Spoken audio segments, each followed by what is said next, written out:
Hi everyone. So in this video, we're going to continue talking about taking the limit of functions as x approaches positive or negative infinity. So in the previous video, we basically did some stuff to get kind of a more intuitive sense for what's going on with limits at infinity. So we did things like plugging in numbers, looking at graphs, and we also established some types of limits that I expect you to basically just be familiar with what they are because of your familiarity with the shapes of certain graphs. So in this video, we're now going to learn basically an algebra trick that will allow you to take certain types of infinite limits. So for the most part in this video, we're going to be looking at rational functions. So rational functions are functions where you have a polynomial divided by a polynomial. And then we'll also see a couple that are a slight different variation, not quite a rational function. So there's one fact that came up in the previous video that we're going to be actually using a lot today. So in the previous video,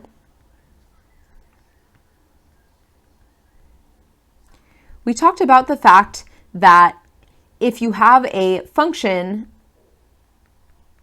that as you take the limit as x approaches either positive or negative infinity, and your answer is either positive or negative infinity, then it's going to be true that if you take the limit as x approaches positive or negative infinity of some constant, so a number over that function, you're always going to get 0. And so the reason for that is basically this idea that if you have a fraction where the denominator is some gigantic number, then it's going to be a very tiny fraction. So it's going to keep getting closer and closer to 0, regardless of whether it's positive or negative.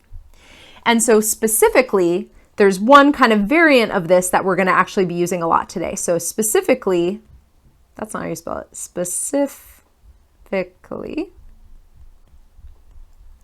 we're going to be seeing in this video situations that look like this. So if you're taking the limit as x approaches either positive or negative infinity of a number over x to a power. So that is always going to equal 0 as long as c is just any real number. So for any real number c,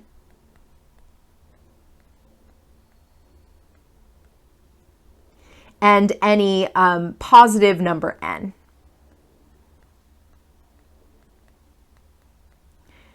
And so basically the reason for that is that it's basically just a special case of what's written above. So above we had the, above we were talking about any function where the denominator is going to positive or negative infinity, right? And so this is a special case of that. If you have x to a power and you're plugging in positive or negative infinity, it's going to go to either positive or negative infinity depending on what that power is. So this is a fact that we're really going to be drawing upon today. So basically what we're going to be doing is we're going to be taking these more complicated functions and breaking them down into pieces that can then be evaluated using the thing that I just circled. So I want to go through an example, and I'm basically going to write down what the steps are that we'll also use in the other examples and kind of follow along with this one example to see how it goes.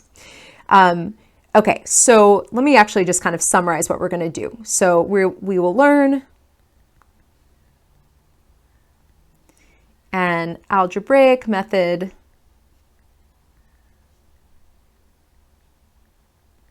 for evaluating limits at infinity.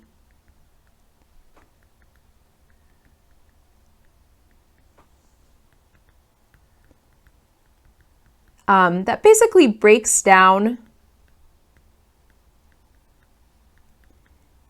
the functions that you're taking the limit of into pieces of the form c over x to the n. Okay, so let's see how this works.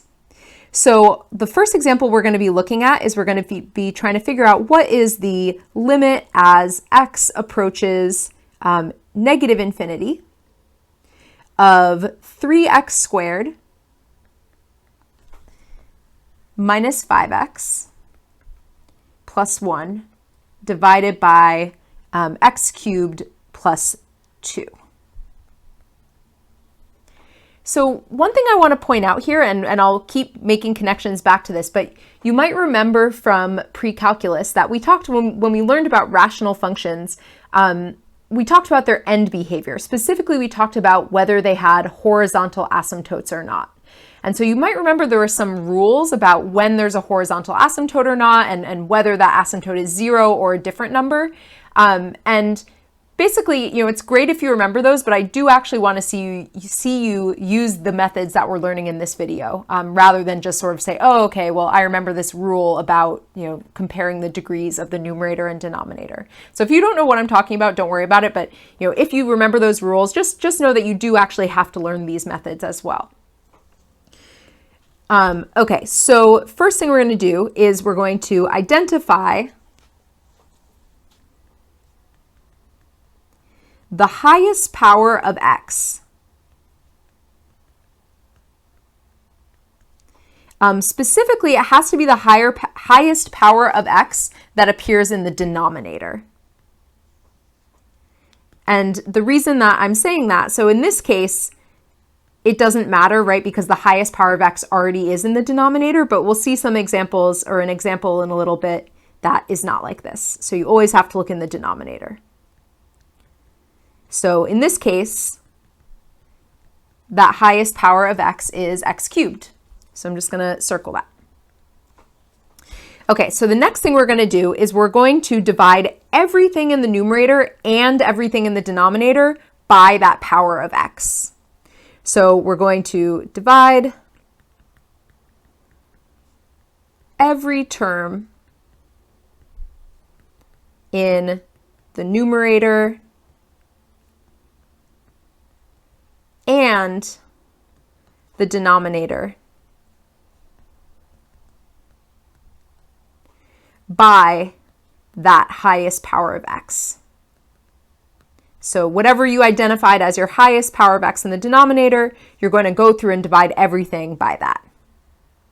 So why are you allowed to do that? Well, basically, and this is the reason that this is really a method that kind of only works for rational functions or functions that are a fraction like this, because when you have a fraction, you have the freedom to do the same thing to the numerator and denominator without changing the value, right? So, if you have the fraction like 2/3, you can multiply it by 5/5 if you want to, and that will become 10/15, and that does not change the value of the fraction, right? So, similarly, in this case, really what we're doing, if we're going to be dividing everything by x cubed, really what that is equivalent to is we're multiplying the numerator and the denominator both by 1/x cubed. So I'll write that step out. You don't really have to write this step, but just so you can kind of understand why this is an okay thing to do.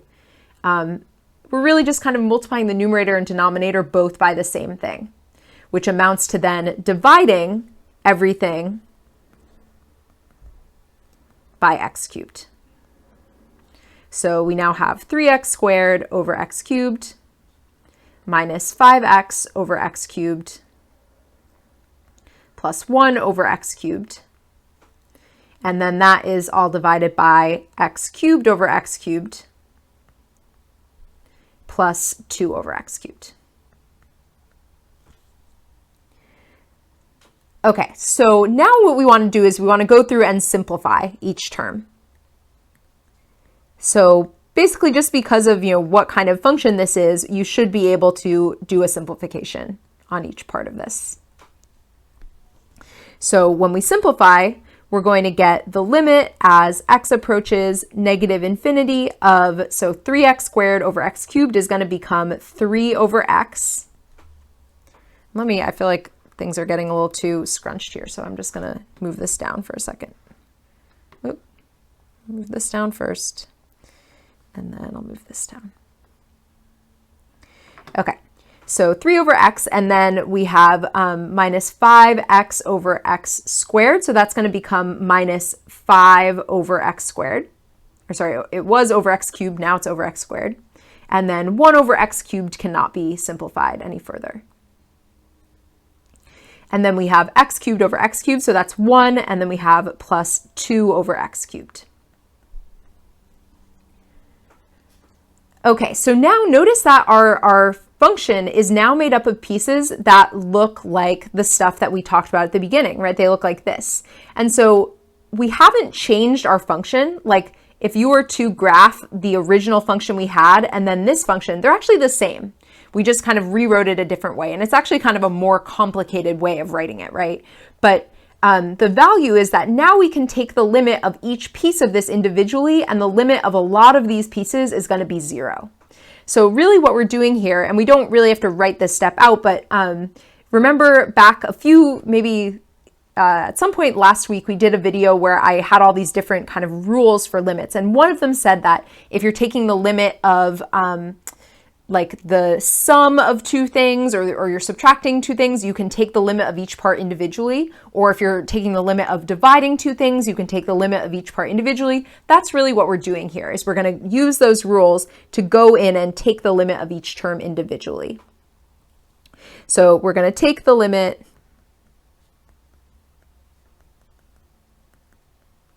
of each term, and we're going to be using the fact that a lot of these are going to go to 0. So remembering the fact that the limit as x approaches positive or negative infinity of c over x to the n is always going to be equal to 0. So what happens when we actually go and do this limit? Well, we get, so looking at our function, the first part goes to 0, right? So we get 0, and then 5 over x squared, that's also of that same form. So the limit as x approaches negative infinity of that part is also 0. Next part, same thing, also is going to have a limit of 0. And so then in the denominator, we have 1, because that's just 1. So when you take the limit of a constant, it stays itself. And then finally, we have another one that goes to 0. So what does this come out to be? Well, in the numerator, we have 0. In the denominator, we have 1. And so 0 divided by a number is equal to 0. 0 over 0 is a problem. So if you get 0 over 0, that means that you probably did something a little wrong in your work, and I would go back and look at it. And then if you have a number divided by 0, that's also bad. That also means that something went wrong. But if you have 0 divided by a number, there's nothing wrong with that. That's just equal to 0. Okay, so let's do another example. So actually, no, sorry, before I do another example, I'm going to show you the graph of this so that you can kind of make that connection with what this looks like. So here's our function. And so remember, we just found that the limit as x approaches negative infinity is 0, and that matches up with what we see here, right? We have a horizontal asymptote at 0. And then actually it has the same limit as x approaches positive infinity. So if we'd done this limit as x approaches positive infinity instead, we would have gotten the same answer. And then one other thing I just want to remind you of, like as I was saying earlier, was that there were these things we learned about with rational functions in pre-calculus, and you might remember that we said that if the degree of the numerator is less than the degree of the denominator, that means that there's a horizontal asymptote at 0. And so this is now really kind of, you don't need to remember that rule because it just kind of ends up working out that way, because we're dividing by the highest power in the denominator, and the numerator had a lower power, that basically had us end up with all zeros in the numerator, which gave us this final answer of 0. Okay, so let's do a couple more examples. So we'll do a couple more examples that are kind of along the same lines of this one, and then we'll also do a couple examples that are a little different and bring in something actually a little more challenging. So I just want to kind of give you a heads up in case you feel super comfortable with these next two examples. Still stick it out to the end of the video to watch the last examples because they are a little bit trickier. Okay, so let's say that we wanted to evaluate now the limit as x approaches infinity of 3x squared plus 1 over 2x squared plus x minus 10. So again, you might remember that there's some kind of a rule where if the degrees of the numerator and denominator are the same, that tells you something about the horizontal asymptote. I'll remind you of that at the end, but let's first go through and do this using the method we described on the previous page. So the first thing we want to do is identify the highest power of x in the denominator, so that is x squared. And so we now want to go through and just divide everything by x squared. So in the numerator, we'll have 3x squared over x squared plus 1 over x squared. And then in the denominator, we'll have 2x squared over x squared minus 10 over x squared. So our next step is just to simplify. So we want to just go through and take anything that can be simplified, simplify it. So 3x squared over x squared, that is equal to 3. And then 1 over x squared cannot be simplified. And then 2x squared over x squared is 2. And then this part cannot be simplified. So our final step is just to go through and now take the limit of each part individually. So when we bring that limit inside and we take the limit of each part, the parts that are already numbers are just going to stay. So it's just going to be 1. Or sorry, I don't know why I said 1, 3.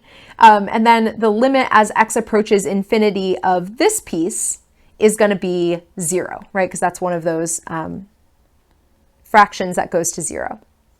And then same thing in the denominator, this 2 stays as it is, but then the limit as x approaches infinity of this next one is also 0. And so we're left with 3 over 2.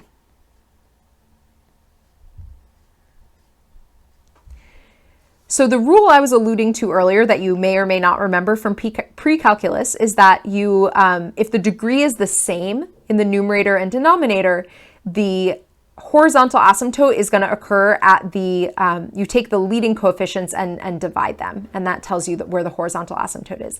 Again, you don't need to worry about remembering that rule because I do want to actually see you going through these steps. So let's look at the graph of that next function so we can confirm that it looks as it should. So here's this one. Again, we can see it has a horizontal asymptote, but this one, the horizontal asymptote is not at 0, it's actually at 3/2 or 1.5. So we can see that as you go further and further out to the right, which is what we were looking at, the limit as x approaches infinity, the graph is approaching a height of 1.5. Okay, so another example along the same lines, but actually this one has one thing that I think makes it a little trickier. So the next thing we're going to do is the limit as x approaches negative infinity of 5x squared minus 3x plus 1 divided by x minus 1. So this is the one where it really does matter that you pick the highest power of x specifically in the denominator, not in the numerator.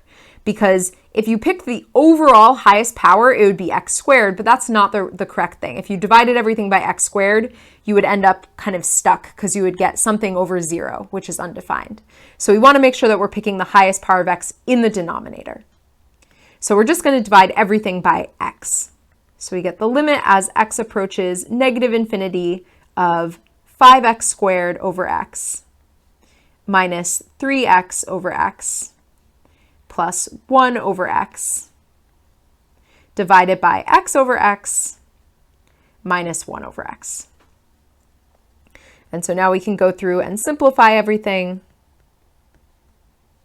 So the first part, 5x squared over x, that simplifies to 5x. And then 3x over x is negative 3. And then we have 1 over x. And then in the denominator, we have 1 minus 1 over x. So notice this is a little different from some of the past ones because we have something that actually we can't really take the limit of just yet. We have to basically first get rid of the things that go to 0 and then see what we're left with, and that will enable us to figure out what our final answer is. So basically what we're doing in this next step is there's a way to write it out with all the steps. It would just look kind of excessive, but we're basically like bringing the limit inside, but not yet evaluating the limit for this part. And we're going to just evaluate the limit for the parts that go to 0. So what we end up with is the limit as x approaches negative infinity of 5x minus 3 over 1, right? Because both of these parts are going to go to 0. So this is going to go to 0. This is going to go to 0. And so this is the same thing as, just to rewrite it one step simpler, the limit as x approaches negative infinity of 5x minus 3. So basically, in these problems that have a higher power in the numerator than in the denominator, what's going to happen is once you finish with this algebraic method, you're going to get to a limit where it's going to be a polynomial of some sort. So technically, a linear function, a line like this one, is actually considered a polynomial. It's a type of polynomial. But basically, you'll be left with something like this, or maybe you'll be left with x squared plus 5, or maybe you'll be left with negative 3x cubed. You'll be left with something that is some polynomial. And so how can you finish this question off? Well, this is something we talked about in yesterday's video. So you want to be familiar with what the shapes of these graphs look like, and that's what will allow you to figure out what your answer is. So what does the graph of 5x minus 3 look like? Well, it's a linear function with a positive slope. And so one thing that we didn't really talk about that much in pre-calc, but is maybe worth mentioning, is that so linear functions are polynomials of degree 1, right? It's as if we had a power 1 here. So if you think about the shape for an odd degree polynomial with a positive coefficient, it looks a lot like what I just drew here, right? So even though we might not think of lines as being polynomials in the same way as other things, it still fits that same end behavior. So this is still the same end behavior as an odd degree polynomial with a positive coefficient because there's like a hidden 1. This is a degree 1 polynomial. But yeah, so if we look at the graph, we can see that, well, what's the limit as x approaches negative infinity? Well, the graph is going down and down and down and down, so we can see that the limit is going to be negative infinity. So you can definitely expect to see some problems like this on the homework or in the future where you have to kind of understand how to do this method, but you also have to understand how to interpret the end behavior of a polynomial, a simple polynomial. So let's check out the graph of this one. So that is this one.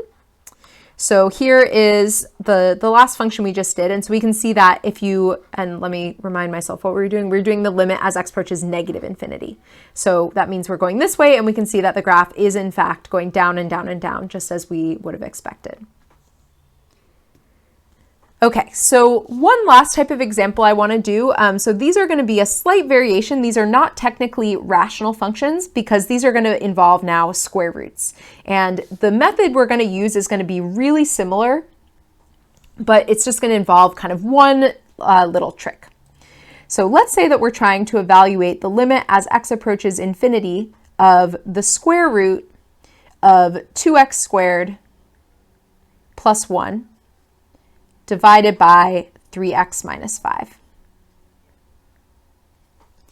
So we want to use the same idea of dividing by the highest power in the denominator. The problem is that you can't just like divide x into a square root. So as kind of a side example, let me just talk for a moment about some properties of square roots. So if you have something like, let's say, square root of 6 over 2, that's not the same thing as square root of 6 over 2 or square root of 3, right? That it doesn't work that way. You can't just kind of magically bring that division by 2 inside of the square root. What is true is that if you have square root of 6 over square root of 2, well, that actually is equal to square root of 6 over 2, which is square root of 3. So my point here is that if you are dividing two things that are both inside of a square root, well, then you can bring it inside the square root, but it needs to itself be under a square root. So what we're basically going to do is find a clever way to divide by x in the denominator and divide something that's equivalent to x in the numerator. So what's another way of writing x if we wanted to write x as the square root of something? Well, if x is positive, and I'll explain that a little bit more in a minute, then x is equal to the square root of x squared.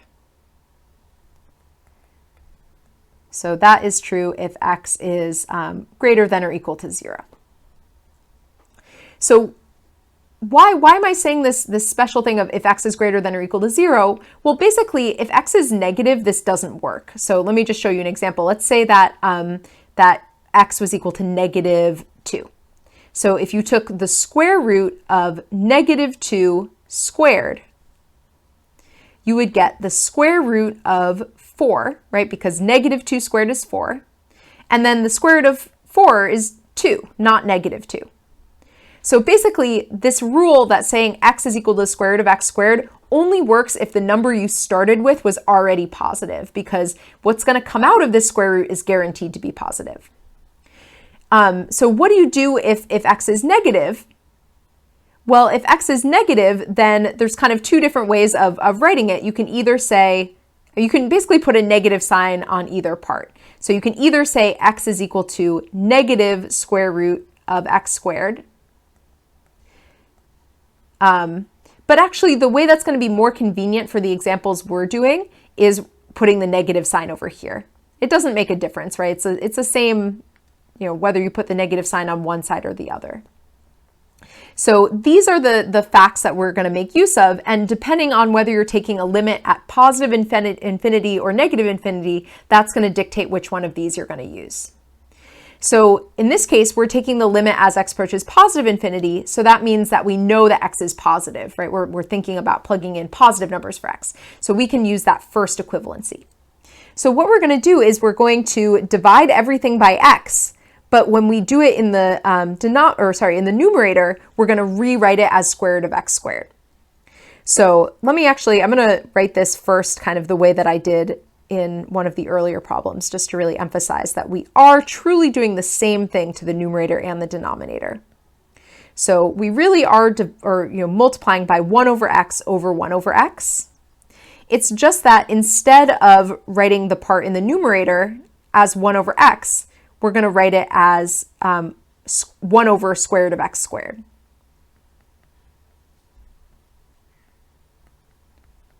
So let me just write that out, and then we'll proceed as we typically do in these problems. So it looks like we're multiplying by something different in the numerator and denominator, but truly it is equivalent. Okay, so because we're writing x as square root of x squared, that now allows us to bring that square root of x squared inside of this square root, and so we can write this now as the square root of 2x squared over x squared plus 1 over x squared. So we're basically bringing that, doing kind of what I wrote out with numbers earlier. We're dividing this whole numerator by the square root of x squared, which is the same as bringing that x squared inside of the square root. And then in the denominator, it is just 3x over x minus 5 over x. Okay, so now we can simplify things a little bit. So in the numerator, we have the square root of, 2x squared over x squared is just 2. And then we have 1 over x squared. And then in the denominator, we have 3 minus 5 over x. So now we can actually take the limit of each part separately, and this is basically now just like the earlier problems we did. And actually, I can get rid of the limit now because now we're taking the limit. So if we take the limit of, inside of this square root, we still have a 2 here, but then we get plus 0 because the limit as x approaches infinity of 1 over x squared is 0. And then in the denominator, we have 3 minus 0. And we're left with then square root of 2 over 3. And that's our limit.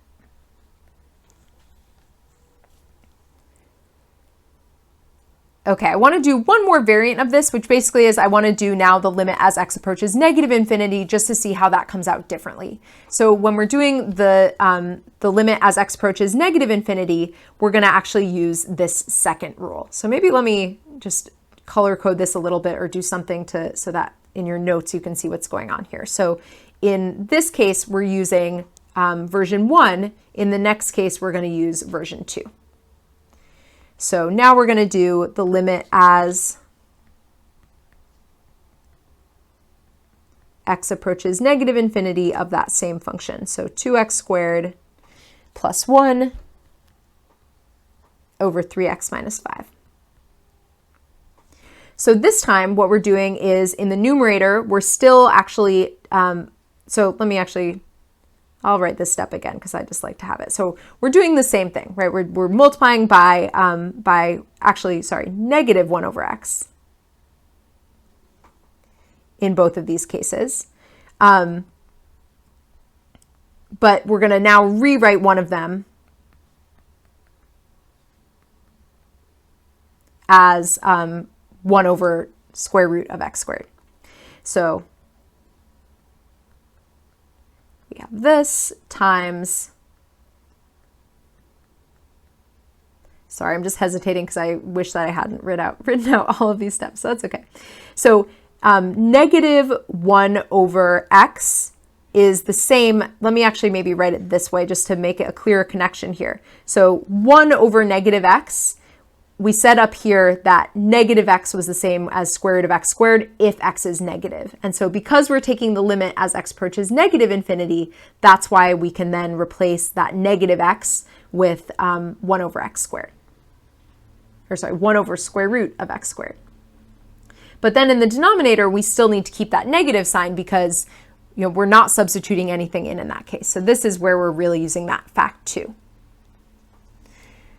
Okay, so what happens? Well, now it's basically going to play out just like the last example. It's just that we're now going to have an extra negative sign. And so that will change our answer by a factor of a negative sign.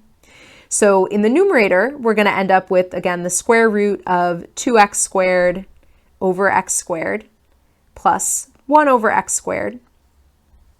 And then in the denominator, now we're introducing this negative sign. So we're going to have 3x over negative x minus 5 over negative x.